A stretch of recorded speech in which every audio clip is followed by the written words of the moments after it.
Okay, let's dive right into this. Welcome to today's explainer. We're looking at a fundamental friction that's existed for over a decade between traditional Wall Street and the crypto ecosystem. And that friction, well, it's literally just the clock.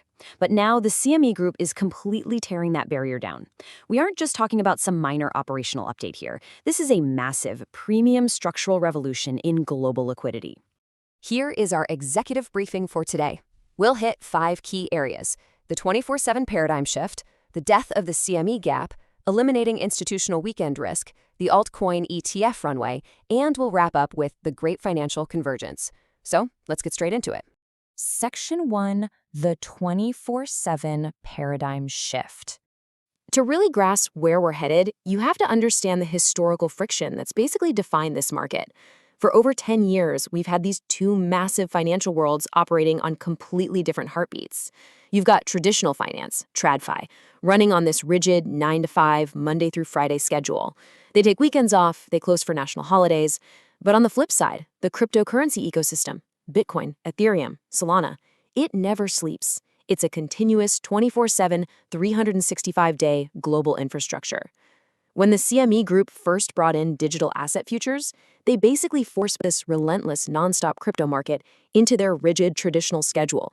They were essentially forcing a square peg into a round hole, and it created a really unnatural market friction. Moving on to Section 2, the death of the CME gap. So, because of that clash in schedules, a really unique market phenomenon was born. Let's define exactly what this was. The CME gap was the price difference that happened when CME futures closed up shop on Friday afternoon, totally missing out on all the spot market volatility that kept churning over the weekend. By the time the derivatives market finally reopened on Sunday evening, the futures price had to violently gap up or gap down just to catch up with the global reality of the spot price. It created a literal gap on the chart, representing a total blackout period of trading. And what's fascinating is that this gap became one of the absolute most famous technical indicators in the space. Statistically speaking, an overwhelming majority of these CME gaps were eventually filled. Meaning, if the price gapped way up on a Sunday, it would eventually drift right back down to wherever the CME closed on Friday. It acted exactly like a giant price magnet.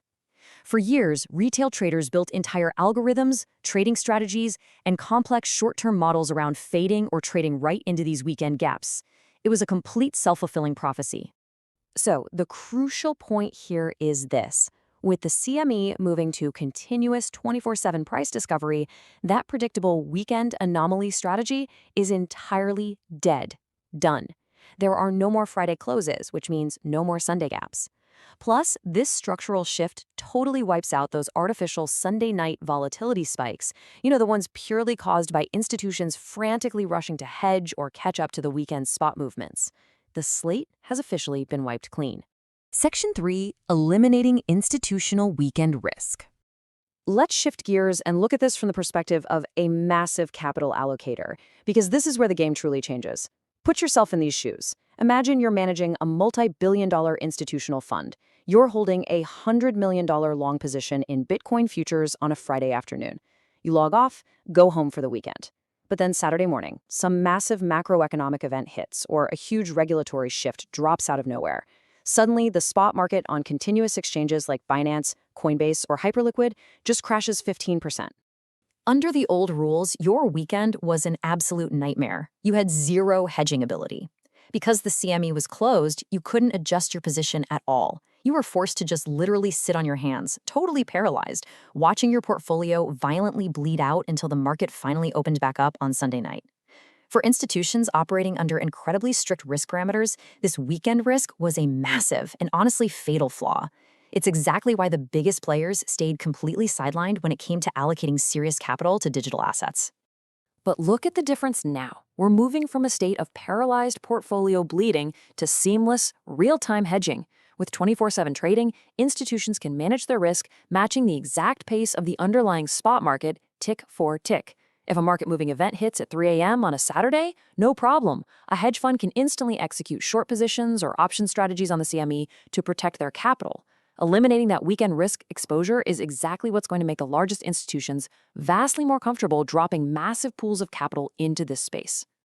Section 4, the altcoin ETF runway.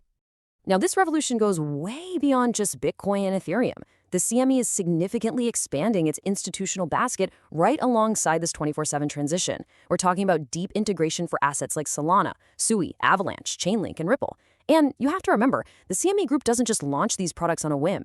If they're actively building 24/7 frameworks for these specific ecosystems, it is a direct result of their biggest clients, the top hedge funds and market makers, actively demanding high-liquidity regulated vehicles to trade them. The institutional demand for altcoins is absolutely real. Let's move on and see how this all builds together into the broader regulatory landscape. Historically, in the US, securing a regulated, highly liquid CME futures market is step one. It gives regulators the ability to monitor and prevent manipulation, and it's always been the absolute prerequisite stepping stone. It leads directly to SEC spot ETF approval. By standardizing continuous 24/7 futures trading for Solana, Sui, and the others, the CME isn't just giving their platform an upgrade, they are literally paving the regulatory runway for the next wave of spot altcoin ETFs. Section 5. The Great Financial Convergence. Think about what happens to overall market health. When markets are closed, liquidity fragments. Historically, over the weekend, spot market makers had to massively widen their spreads, the difference between the buy and sell price, simply because they couldn't hedge their risk on institutional platforms. But with continuous CME trading, institutional market makers can keep their hedges tightly managed around the clock. This directly translates to tighter spreads and significantly deeper order books across every global exchange. When you remove the friction of the clock, capital flows so much more freely. It creates a vastly more efficient, stable, and resilient trading environment for absolutely everyone. Now, what's really interesting to see here is the absolute hybridization of finance. Look at how these sectors are converging.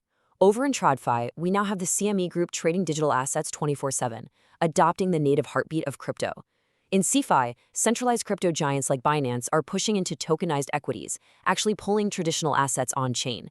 And then in DeFi, decentralized perpetual platforms like Hyperliquid are clearing billions in daily volume, offering true institutional-grade liquidity without any intermediaries.